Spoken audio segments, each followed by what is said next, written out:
चल रहा था chapter number 4 disease manifestation and pathophysiology. उसमें हमारा टॉपिक था हाइपरटेंशन। हाइपरटेंशन इंक्रीज बीपी होना, उसमें हमने प्राइमरी हाइपरटेंशन हमने स्टडी कर लिया।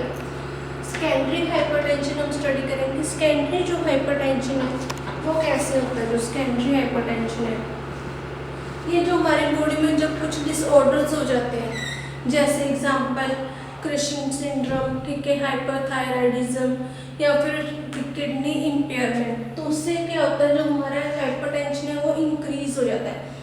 हाइपरथायराइडिज्म में क्या, जो हमारे थायराइड ग्लैंड्स हैं वो इंक्रीज हो जाते हैं हमारी बॉडी में हार्मोन्स, ठीक है, उससे जो है वो हमारी थायराइड इंक्रीज होने से मोटापा, ठीक है, ओबेसिटी बढ़ जाती है।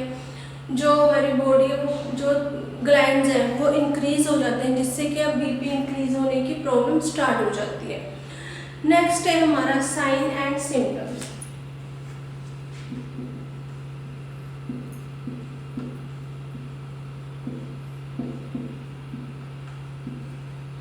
साइन एंड सिम्टम्स में फर्स्ट हेडेक होना,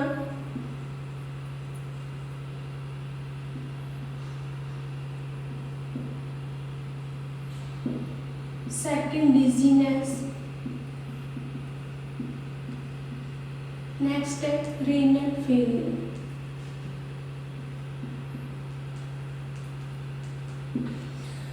साइन हमें जैसे नॉर्मली हमने देखा कि घर में जब किसी भी नॉन पर्सन का बीपी इंक्रीज होता है, हाइपरटेंशन होता है, उसको हेडेक रहता है। सुबह अर्ली मॉर्निंग जो हेडेक है वो स्टार्ट हो जाता है, कंटिन्यू जो हेडेक है वो होता रहता है। वो हो गया हेडेक, कंटिन्यू हेडेक। डिजीनेस मतलब घबराहट होना, ठीक है। रीनल फेलियर, तो अगर उसमें क्या जो किडनी है वो प्रॉपर वर्किंग नहीं करते, रीनल फेलियर के चांसेस भी हो जाते हैं।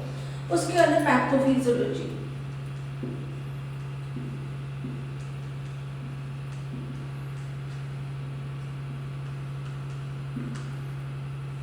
जो हाइपरटेंशन है इसमें जो पैथोफिजियोलॉजी क्या है इसकी, जो इंक्रीज जब हो जाता है बीपी, वो क्या है, इफेक्ट किस पे डालता है, हमारी किडनी पे, ठीक है, हमारी आईज पे, हार्ट पे और हमारे ब्रेन में। अगर एकदम से हमारा जो बीपी है वो ज़्यादा इंक्रीज हो जाता है, उससे क्या होता है जो हमारी किडनी उस पर इफेक्ट होगा, किडनी फेल भी हो सकती है, ठीक है, किडनी में इम्पेयरमेंट भी हो जाता है, इम्बैलेंस हो जाता है, वो प्रॉपर वर्किंग नहीं करती। उसका आइज, जो हमारे आइज है उन पे इफेक्ट, उन पे प्रेशर पड़ता है, जो विजुअल है वो डिस्टर्बेंस हो जाते हैं, ठीक है, विजुअल जो लाइट है हमारी वो प्रॉपर काम नहीं करती। जब बीपी एकदम से बढ़ जाएगा तो वो हमारे आइज पर इफेक्ट डालते हैं। हेडेक, रोज हेडेक होने से क्या होता है हमारी आई साइट वीक होने लग जाती है, ठीक है, इसलिए वो आइज पर भी इफेक्ट पड़ता है। फिर हार्ट पर भी बहुत इफेक्ट पड़ेगा, क्योंकि जो हमारे आर्टरीज बॉल हैं उन पे बहुत ज़्यादा हाई प्रेशर पड़ता है। जब हाई प्रेशर पड़ जाता है तो उससे क्या होता है हमारा हार्ट फेल होने के भी चांसेस ज़्यादा बढ़ जाते हैं।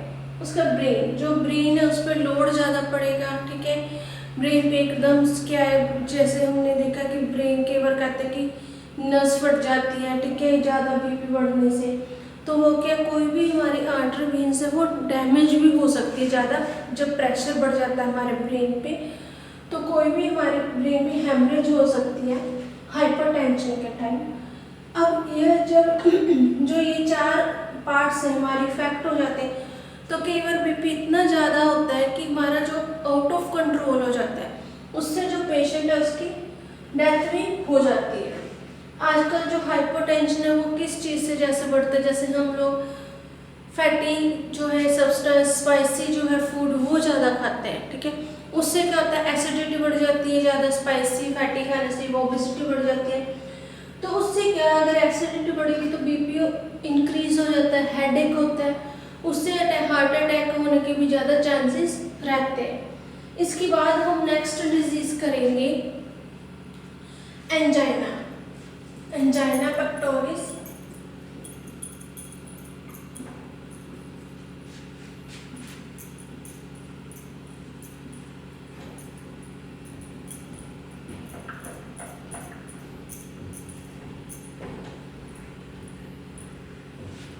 जो एंजाइना पेक्टोरिस है वो भी एक हार्ट की डिजीज है।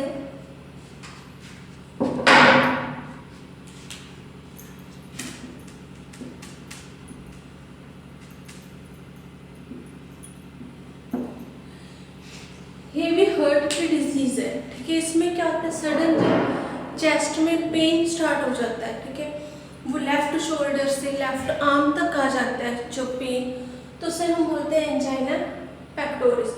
ये क्यों होता है, जब हमारी बॉडी में ऑक्सीजन की कमी हो जाती है, सप्लाई प्रॉपर नहीं होती, जितनी हमारी बॉडी को चाहिए, डिमांड है वो प्रॉपर नहीं होती, ठीक है। प्रॉपर नहीं पहुंचा पाते हमारी बॉडी तक ऑक्सीजन टिश्यू सेल्स को, तो उसमें क्या होता है, चेस्ट पेन होता है, ठीक है। वो चेस्ट पेन हार्ट अटैक हो सकता है, ठीक है। कई बार नॉर्मल चेस्ट पेन होता है एसिडिटी की वजह से, या फिर थोड़ा हल्का चेस्ट पेन होता है, ठीक। वो हमारे क्या होते हैं, साइन एंड सिम्टम्स होते हैं हार्ट से रिलेटेड प्रॉब्लम के। तो उस टाइम अगर थोड़ा सा भी पेन हो तो हमें चेक करवाना चाहिए डॉक्टर के पास कि हमें हार्ट की कोई प्रॉब्लम तो नहीं आ रही। अब है chest angina, chest pain, reduced blood flow of heart, ठीक है। ब्लड जब प्रॉपर हमारे हार्ट तक नहीं पहुंच पाता, जब ऑक्सीजन इम्बैलेंस हो जाती है, उस टाइम क्या ये पेन स्टार्ट होता है। ये पेन क्या है,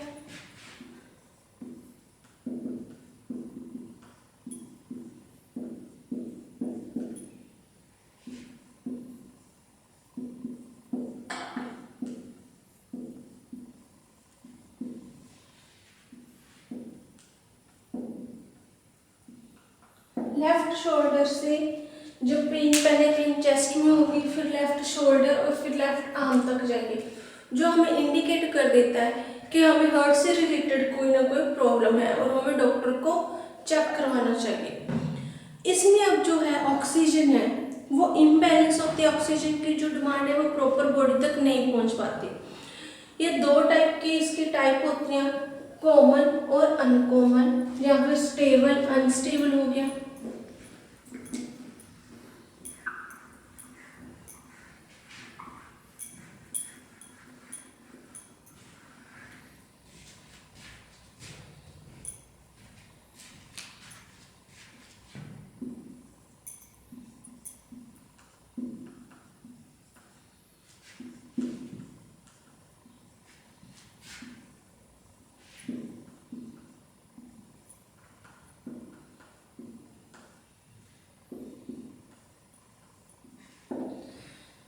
दो टाइप से जो है वो एंजाइना होता है, एक कॉमन टाइप एंजाइना और सेकंड अनकॉमन।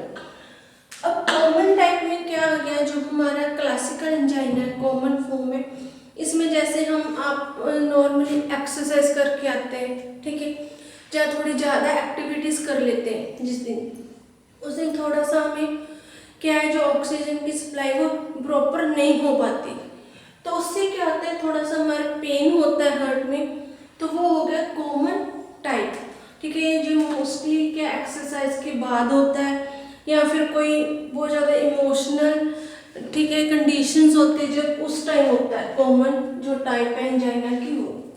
एग्जाम्पल एक्सरसाइज और इमोशन,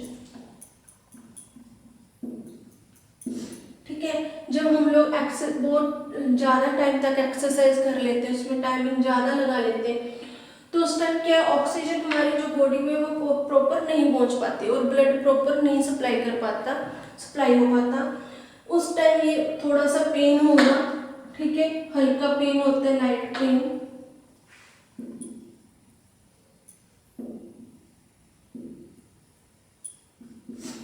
दूसरा इमोशन, जब हम बहुत ज़्यादा इमोशनली जो कंडीशंस होते हैं, इमोशनली होते हैं, तो उस टाइम भी जो हमारे पेन हो जाता है चेस्ट में, ये बहुत कॉमन है क्योंकि आजकल की लाइफ में ये नॉर्मल होता है।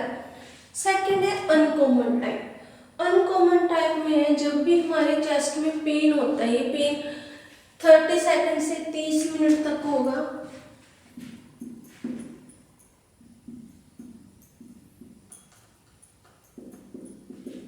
ठीक है। इसकी टाइमिंग क्या 30 सेकंड से 30 मिनट तक होता है। ये नॉर्मली जब हम रेस्ट करते हैं, ठीक है, स्लीपिंग के टाइम हमारे पेन होता है चेस्ट में, ठीक है। उस टाइम क्या होता है, स्लीपिंग के टाइम जब पेन होता है तो वो होता है हमारा सीरियस हार्ट अटैक, ठीक है। ये 30 सेकंड से लेके 30 मिनट तक होगा।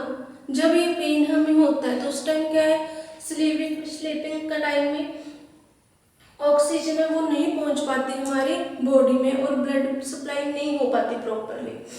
तो उस टाइम जो चेस्ट पेन होता है हमारी चेस्ट में, ये क्या, इसमें जो इसको जो हमारा एंजाइना है इसे कंट्रोल करने के लिए एक तो हमारा जो लाइफस्टाइल है उसे हमें बेटर करना पड़ेगा, ठीक है, बेटर होना चाहिए। दूसरा, जैसे कि अगर सडन डेथ हो जाती है या फिर कोई मायोकार्डियल इन्फेक्शन की प्रॉब्लम है, हमें उस चीज़ से हमें बचाना चाहिए। अगर केवल किसी पेशेंट है उसको कोई हार्ट की प्रॉब्लम है तो उसे हमें ऐसी कोई न्यूज़ नहीं देनी चाहिए जिसका उसके हार्ट पर बहुत ज़्यादा इफेक्ट हो, ठीक है, किसकी डेथ होने की या किसी की भी लॉस की, कोई भी उसे न्यूज़ नहीं देनी चाहिए जिससे उसे बहुत ज़्यादा सदमा पहुंचे और उसकी डेथ हो सके। उसके बाद है जो नेक्स्ट है, इसकी पैथोफिजियोलॉजी क्या है।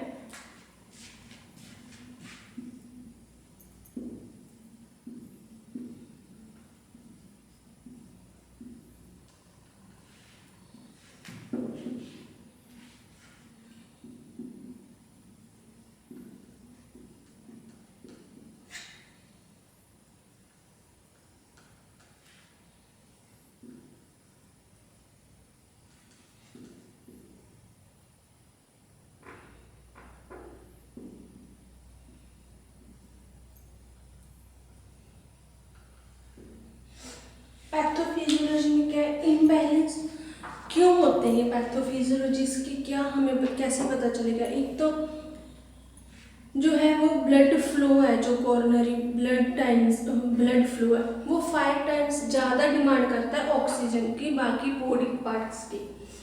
तो इसलिए जो है जब हमारी कैपेसिटी ऑक्सीजन की लिमिटेड हो जाती है, ठीक है, उससे क्या होता है, जो ऑक्सीजन कम हो जाती है, रिड्यूस हो जाती है, इम्बैलेंस हो जाती है और उससे जो कॉरोनरी ब्लड है वो प्रॉपर सप्लाई नहीं हो पाता, ठीक है। ये किन केसेस में होता है, एक तो एनोरेक्सिया में, एनीमिया में, ठीक है। उसके बाद जो ज़्यादा स्मोकिंग करते हैं उन केस में ये जो है इम्बैलेंस होती है।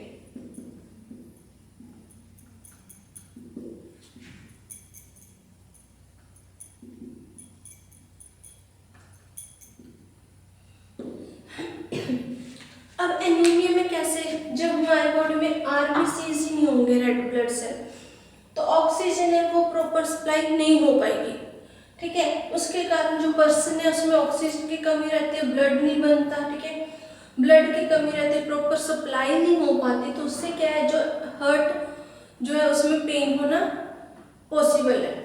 जो ज़्यादा स्मोकिंग करते हैं, ठीक है, उनकी जो है उनकी बॉडी में भी ऑक्सीजन की सप्लाई कम होती है, ठीक है, उसमें भी जो ज़्यादा चांसेस होते हैं चेस्ट में पेन होने की। अब इसमें सिम्टम्स इसके क्या क्या हैं।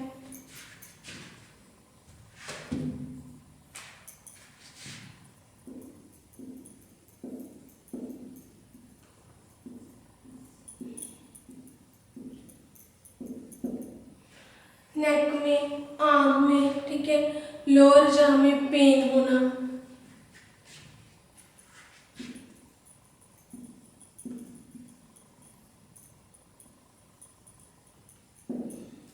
ठीक है। जब भी हमें पेन होती है तो हमारी नेक से लेफ्ट शोल्डर में, ठीक है, नेक के थ्रू यहाँ से चेस्ट से होके नेक, नेक के थ्रू शोल्डर, फिर आर्म में चली जाती है। इससे जो होता है जो हमारा लोअर जॉ है, ठीक है, यहाँ पर भी जो है वो पेन्स होती है, उसमें प्रॉब्लम क्रिएट होती है।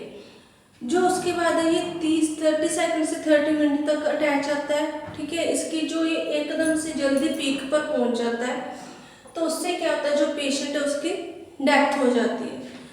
नेक्स्ट हमारा टॉपिक है congestive heart failure.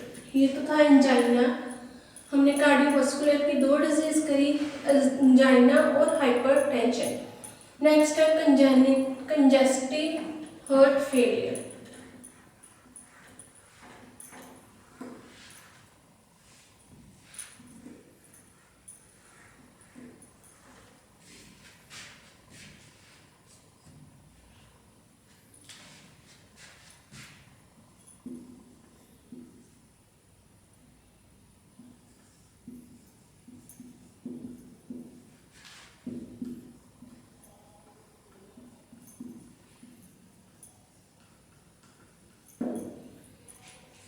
Congestive heart failure क्या है?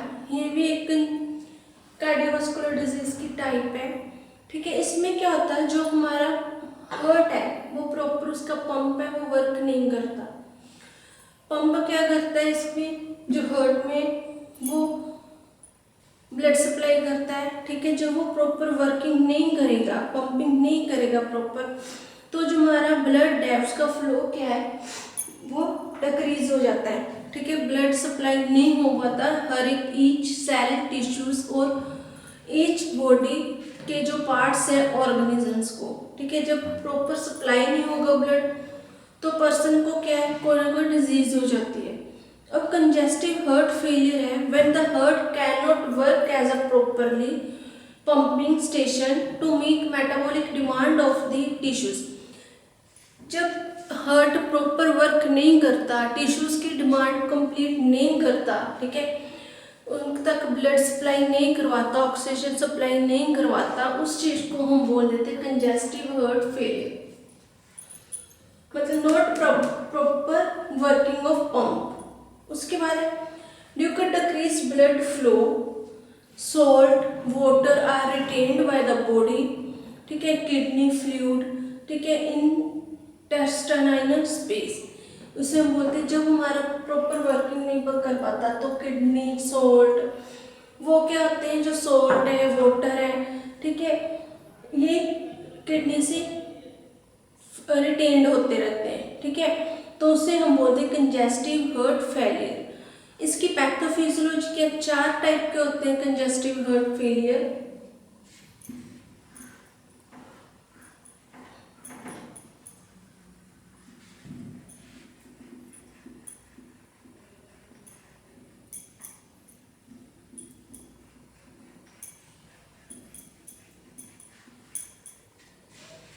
फोर टाइप्स इसकी पैथोफिजियोलॉजी है, जिन कंडीशंस में हार्ट जो है वो कंजेस्ट फेल हो सकता है।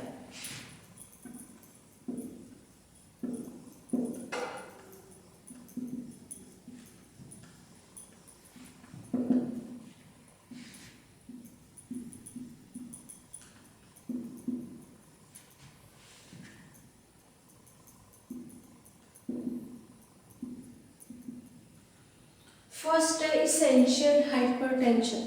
इसेंशियल हाइपरटेंशन में क्या है, जैसे first obesity and genetic problem. जिन पेशेंट्स को ओबेसिटी मतलब मोटापा, उसके कारण हाइपरटेंशन है, उनका बीपी इंक्रीज हो रहा है वो, और जेनेटिक मतलब हेरिडिटी जो प्रॉब्लम है, जो हर एक फैमिली में पर्सन टू पर्सन, मतलब हर एक फैमिली में एक जनरेशन को होती ही है। ठीक है, अगर नेक्स्ट जनरेशन आएगी तो उसमें वो डिजीज होगी।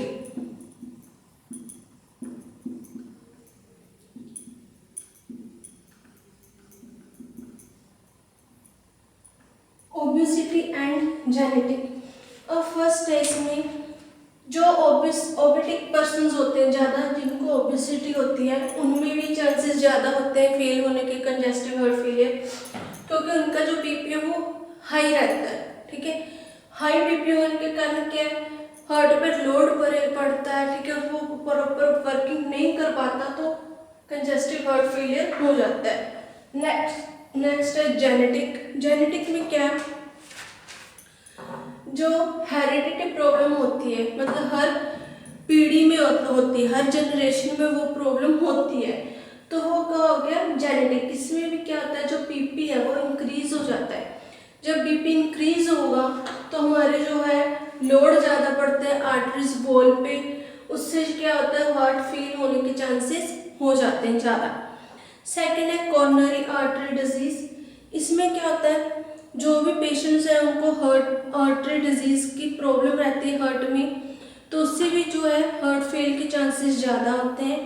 नेक्स्ट हाइपरथायरॉयडिज्म, जिनमें थायराइड ग्लैंड्स ज़्यादा इंक्रीज होते हैं, हार्मोन्स ज़्यादा बनते हैं, उनको भी हम बोलते हैं, उस वजह से क्या हो जाता है हाइपरटेंशन।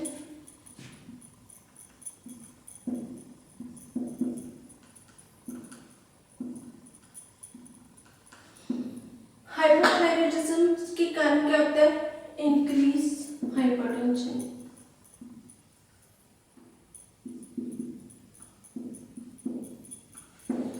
इंक्रीज हाइपरटेंशन इंक्रीज हो जाती है जब थायराइड ग्लैंड इंक्रीज होंगे।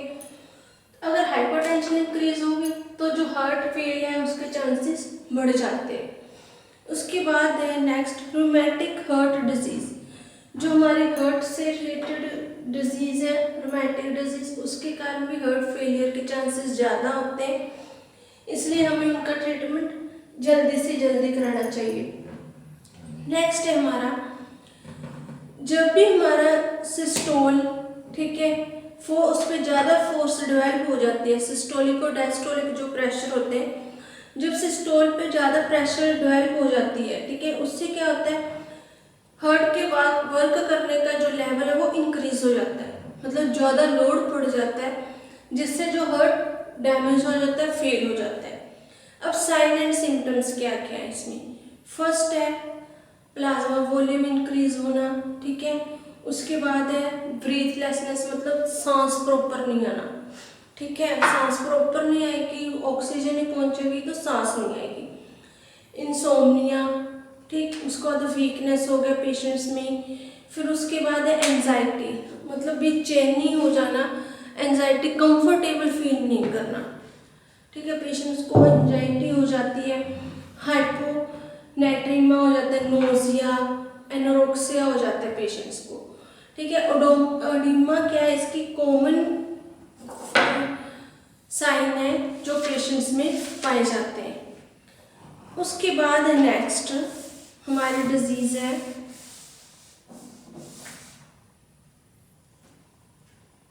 अरिथमिया। अरिथमिया क्या है, जब हमारे हार्ट बीट इम्बैलेंस हो जाए, जब हार्ट बीट है, जो बीट है, ठीक है, हार्ट जो बीट करता है 72 टाइम्स, जब वो हार्ट बीट है अब नॉर्मल हो जाती है, डिस्टर्बेंस हो जाती है उसमें,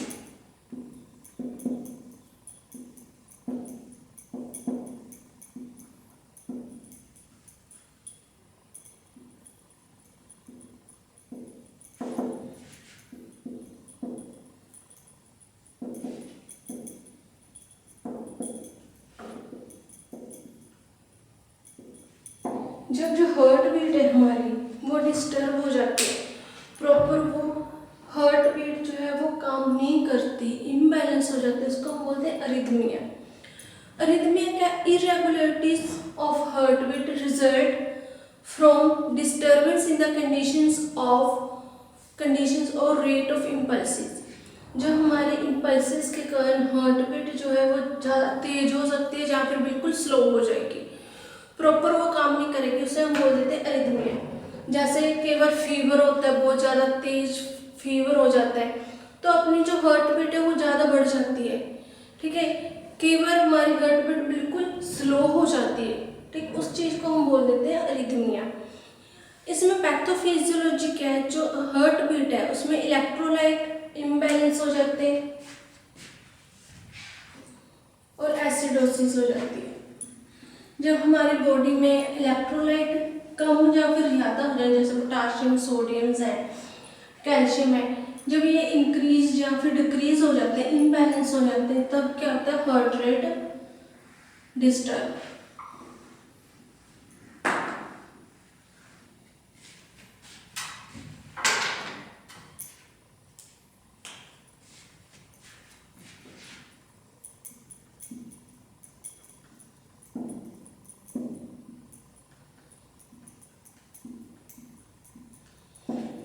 जब हमारी बॉडी में जो इलेक्ट्रोलाइट्स हैं वो इम्बैलेंस हो जाएंगे, तो उससे क्या होता है हार्ट जो बीट है वो डिस्टर्ब हो जाती है, कई बार इंक्रीज हो जाते हैं सोडियम पोटाशियम चैनल्स, कई बार डिक्रीज हो जाते हैं, उससे हम बोलते हैं हार्ट बीट डिस्टर्ब। पैथोफिजियोलॉजी क्या है इसमें, एक जो फर्स्ट है ऑटोमेशन ऑफ हार्ट, वो इम्बैलेंस हो जाता है, हार्ट का काम करने का जो वर्किंग टाइम, जो वर्किंग पैटर्न है वो डिस्टर्ब हो जाता है। दूसरा है इसमें जो भी अनडायरेक्शनल ब्लॉक ऑफ इलेक्ट्रिकल कंडक्शन, जो इलेक्ट्रिकल कंडक्शंस होती हैं, फाइबर्स होते हैं, ठीक है, वो ब्लॉक हो जाते हैं। क्यों ब्लॉक हो जाते हैं? सेवरल रीजंस फॉर इंक्रीज और डिक्रीज। जब हार्ट कभी कम होगा, हार्ट रेट कभी ज़्यादा हो जाती है, तो जो हमारे इलेक्ट्रोलाइट्स के चैनल्स वगैरह हैं, ठीक है, वो सारे क्या ब्लॉक हो जाएंगे, वहाँ पर वो प्रॉपर अपना काम नहीं कर पाते। उसके बाद है high rate of depolarisation. Second जो थ्रेशोल्ड पेज पोटेंशियल है वो नेगेटिव हो जाएगा बहुत ज़्यादा, जिससे कि हार्ट बीट अब नॉर्मल हो जाएगी, डिस्टर्ब हो जाती है। साइन एंड सिम्टम्स क्या है इसमें? First, heart rate less 60 beats होती हैं एक मिनट में, 16 बीट्स होती है 1 मिनट में।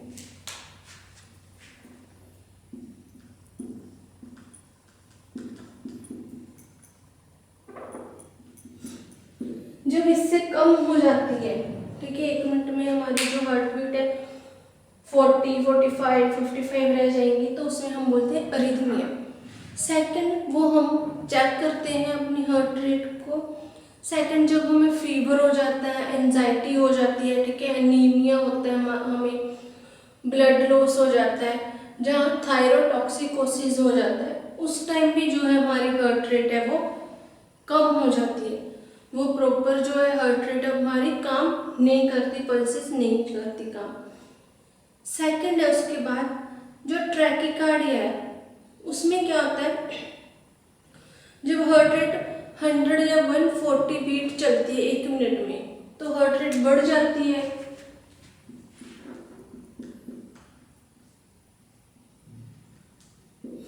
जब एक मिनट में 100 या फिर 140 तक हमारी हार्ट रेट चली जाती है, उस टाइम क्या इंक्रीज होते हैं, यहाँ पर क्या डिक्रीज होगी,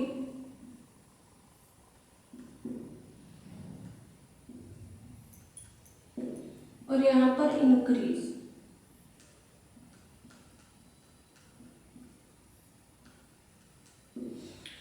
तो इसमें इंक्रीज हो जाएगी जब, उसमें भी क्या हमारे सारा जो हार्ट का प्रॉपर टाइमिंग है, वर्किंग करने का जो भी शेड्यूल है, वो डिस्टर्ब हो जाता है।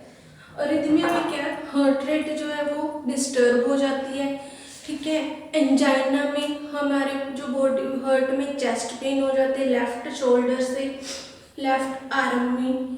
कंजेस्टिबल जो हार्ट फेलियर टर्म है, उसमें क्या होता है, जो हमारा हार्ट का पंप है वो प्रॉपर वर्किंग नहीं कर पाता, ठीक है, उसके कारण प्रॉब्लम होती है। हाइपरटेंशन, जब हमारा नॉर्मल जो बीपी है उससे बढ़कर ज़्यादा हो जाता है, 140 190 हो जाता है, तो उससे क्या होता है, हाइपरटेंशन, मतलब जो आर्टरी गोलन पे जो प्रेशर है वो ज़्यादा बढ़ जाता है, उसे हम बोलते हैं हाइपरटेंशन। उसके बाद है नेक्स्ट है हमारी टर्म मायोकार्डियल इंफ्रैक्शन। ये लास्ट डिजीज है कार्डियक हार्ट रेट की।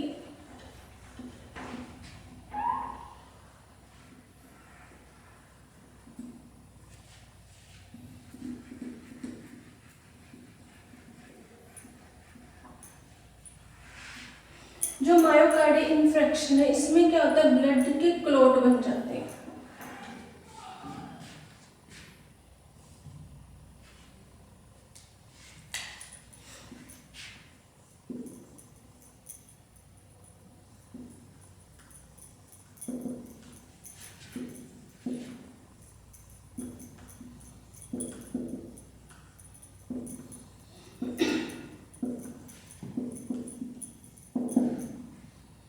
जो मायोकार्डियल इंफ्रैक्शन है, इसमें जो है वो ब्लड क्लॉट्स बन जाते हैं हमारी कॉर्नरी